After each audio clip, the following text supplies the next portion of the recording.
ये ध्यान सूत्र है, meditation is a door to divinity which is the source of all creation. ध्यान दिव्यता की ओर एक द्वार है जो कि सारे सृजन का स्रोत है।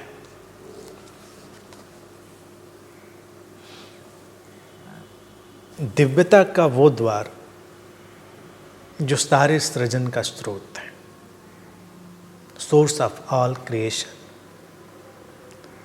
तो वो द्वार है क्या दिव्यता का? वो सोर्स ही है, वो स्रोत ही है। जो स्रोत सारे सृजन का आधार है वही दिव्यता का द्वार है। यानी कि उसी तरफ पहुंचना है। द्वार खुलेगा हमारी चेतना में, हमारी समझ में, और हम उसी स्रोत को अनुभव करेंगे जिससे सारा सृजन प्रकट होता है। दिव्यता की, डिविनिटी की हम बात जरूर करते हैं। तो अगर ये बात उठे कि ये दिव्यता का द्वार है, डोर टू डिविनिटी है, तो दिव्यता माने क्या, डिविनिटी माने क्या, इसको समझना पड़ेगा।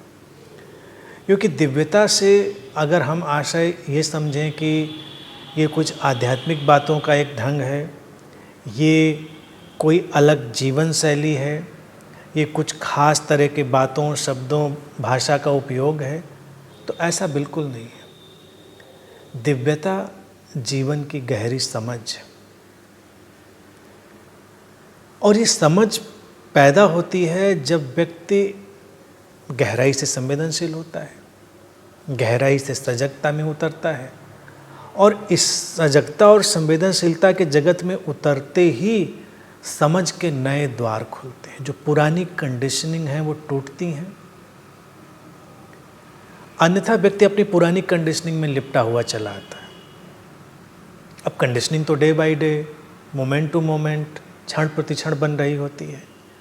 अपने विकास की यात्रा में व्यक्ति तमाम तरह की कंडीशनिंग से गुजरता है, और ये जो नई नई कंडीशनिंग बनती रहती हैं, ये धीरे धीरे उसको उस स्रोत से दूर कर देती हैं जो सारे सृजन का आधार है, सारे क्रिएशन का। व्यक्ति भय में गया, व्यक्ति लोभ में गया, व्यक्ति तमाम तरह की परेशानियों, चिंताओं में गया। विकास की यात्रा में तमाम फेजेस से व्यक्ति गुजरता है, और इस यात्रा में जो कंडीशनिंग उसके भीतर बनती है वो उसको अक्सर एक ऐसी दशा में ले जाने का काम करती है जब वो जीवन से अपने को दूर अनुभव करता है। इसी के चलते हुए व्यक्ति के अंदर जो भाव पैदा हुआ, जिससे धर्म पैदा हुए, वो यही भाव था कि जैसे कोई सृष्टा अलग है और ये सृष्टि अलग है। यानी कि रचने वाला कोई अलग है और ये जो रचा गया है ये अलग है। तो फिर धर्म का जो फैलाव हुआ उसमें व्यक्ति उस सृष्टा के प्रति भक्ति में गया, उस सृष्टा के प्रति, उस रचयिता के प्रति, क्रिएटर के प्रति अपनी प्रार्थनाएं डालने लगा। ये जो चीज़ थी इसने उसको अपने नज़दीक नहीं किया, इसने उसको अपने से और दूर कर दिया। यानी कि जो ये तथाकथित बातें आई विकास की यात्रा में, जिनको हम धर्म की बात समझते हैं या सृष्टा का कॉन्सेप्ट, अवधारणा समझें या ईश्वर की अवधारणा समझें, जो कहीं रचयिता की तरह, क्रिएटर की तरह है, वो सोर्स से दूर ले गई अवधारणा व्यक्ति को। अब अगर उसको अपने सोर्स पे लौटना था जो सारे सृजन का आधार है, तो वो सोर्स तो उसके भीतर ही था, यानी उससे वो अलग ही कहाँ था। ऑल द टाइम, पूरे वक्त व्यक्ति उस सोर्स से ही कनेक्टेड है, उससे जुड़ा हुआ है, और उधर ही जब वो मुड़ेगा वो जीवन के गहरे सत्यों को जान पाएगा। ध्यान अपनी सारी प्रक्रिया में वो द्वार खोलता है जो उसको बाहर के जगत से हटाकर अपने अंतर जगत में प्रवेश दिलाता है। वही डोर टू डिविनिटी है। और अंतर जगत क्या है? अंतर जगत है अंतर संबंधित जीवन का आयाम। अंतर जगत व्यक्तिगत नहीं होता, जैसे किसी व्यक्ति से कहो अपने अंतर जगत में प्रवेश करो, तो अपने शब्द लगा देने से कन्फ्यूजन हो जाता है, उसको लगता है अपने अंतर जगत में।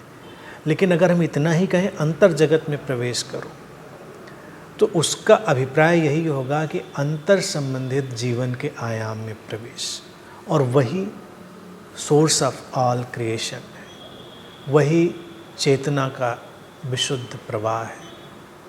तो ध्यान हमारे लिए उस द्वार में प्रवेश करने की सारी जो प्रक्रिया है उसको पैदा करता है और उस द्वार को खोलता है। तब हम बाहर के सारे उलझाव से हटकर अंतर जगत में प्रवेश कर जाते हैं, अर्थात अंतर संबंधित जीवन के आयाम में, और वही विशुद्ध ध्यान का तल है, विशुद्ध ध्यान का आयाम है।